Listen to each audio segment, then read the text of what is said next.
You know those mornings that just feel right from the second you open your eyes? Yeah, this was one of them. It's day date, baby, and not just any old day date.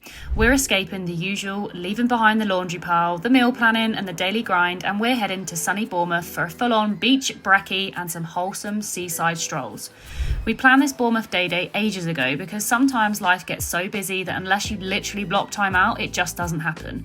And we weren't about to let another weekend get swallowed by chores and to-do lists. And the fact the weather actually showed up for us, well, that felt like a sign. I woke up, opened the curtains and thought, yes, the universe is in a good mood for us today. We left early, very early, for two reasons. One, to beat the traffic, because who wants to spend time stuck behind a tractor? And two, because when you're this excited just to be with someone for the day, you don't really mind the 6:30am alarm. I know, shocking behaviour from a former snooze button abuser. We packed light, snacks, chairs, drinks, good vibes, and hit the road. We rolled up to Bournemouth just as the breakfast spots were opening, and I had one thing on my mind: coffee.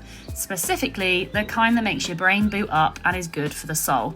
We went to a place called Aruba, which is right on the seafront. Cute vibes, great view, and the kind of place where the coffee's strong and the breakfasts are proper. I had my usual latte because I'm loyal to caffeine, like it's my life partner, and Ollie, bless him, went for tea, every time, which is like a warm hug in a mug, and he's so here for it.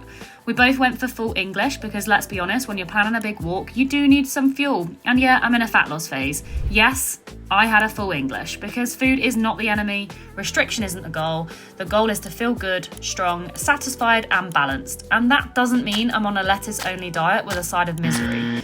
A higher calorie breakfast isn't the enemy. It's actually really smart. It kept us satisfied, stable and out of that snacky danger zone. Planned, tracked, enjoyed, and that was the vibe we were going for. That breakfast wasn't just about macros or calories, it was about choosing to make space for moments like that. We weren't in a rush, we weren't checking emails, we were just together, and that was bloody lovely. So post-brekkie, we went to the shop. Essentials first, water, hydration, you know, doing all the adult things, and then we accidentally picked up a couple of cheeky cans, which is called balance, duh. Let me just say, it was giving low-key, romantic, getaway energy. Our little chairs, yes, we bought camping chairs, so let's not judge. We got them set up facing the sea, because if you've ever tried sitting directly on the sand for more than 5 minutes, you'll know it's all fun and games until sand is somewhere in places you never knew existed. We cracked open those cans, but you know what? Even that felt like a treat because it wasn't just about the drink. It was about giving ourselves permission to relax, to let loose a little. Just because I'm working towards my own goals doesn't mean I'm living in a cardboard box. Then came the classic seaside moment, me thinking it would be cute to dip my toes in the sea. Wrong. It was like the Arctic, painfully level cold, and the wind, let's just say it was not giving gentle breeze, it was giving hold onto your eyebrows before they blow away. But in between all the shivering and the swearing, I felt something real. That kid-like excitement, that raw element joy, the kind you forget about when you're stuck in the routine of life. That's the magic of these days. They remind you how beautiful the simple things are, the laughter, the chill, the freedom just to be. So we kept walking along the beach with our camping chairs in tow, like two over-prepared pensioners, just soaking in the views, the people watching and pointing out every Volkswagen transporter like it was the first one we'd ever seen. Honestly, we're obsessed now. The camper fantasy is alive. Give me a van, a coastline, a gas stove and a pack of sausages and I'm so set for life. Eventually, after about 4 miles of strolling and dodging seagulls like absolute pros, we made it to Boscombe Pier. The views were unreal, like one of those moments where everything feels still and clear and quiet, even with the wind practically slapping our faces off. We came across these giant musical chimes, basically massive seaside xylophones, and of course I had to play I Do Like to Be Beside the Seaside. It was off key, but it was iconic, because if you're not mildly embarrassing your partner in public, are you even in love? Then we saw this enormous iced coffee, and when I say I sprinted over thinking I was about to experience some sort of divine caffeine intervention, only to realise it was a seaside shower shaped like a coffee.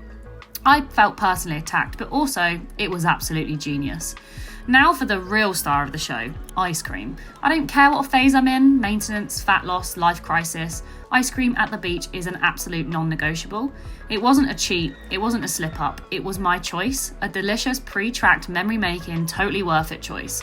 Fat loss isn't punishment, it's power, and today I use that power to choose joy in a waffle cone. So the final stretch was an absolute journey. Those steps back to the car felt like I was climbing Mount Everest in flip-flops. My legs were screaming. I started questioning everything. Why didn't we bring scooters? Where's our Volkswagen van already? But here's the beautiful bit. We did it. We walked over 6 miles, we had time together, we made memories, and I didn't feel deprived, I didn't feel restricted, I felt alive, tired, windswept, slightly sunburnt, but alive. It's days like this that remind me why I take care of myself, why I eat well, why I move. It's not just to fit into a dress or see a number on the scale. It's so I can walk the coastline with my favourite person, so I can eat ice cream on the beach without guilt, so I can feel strong enough to live life wide open.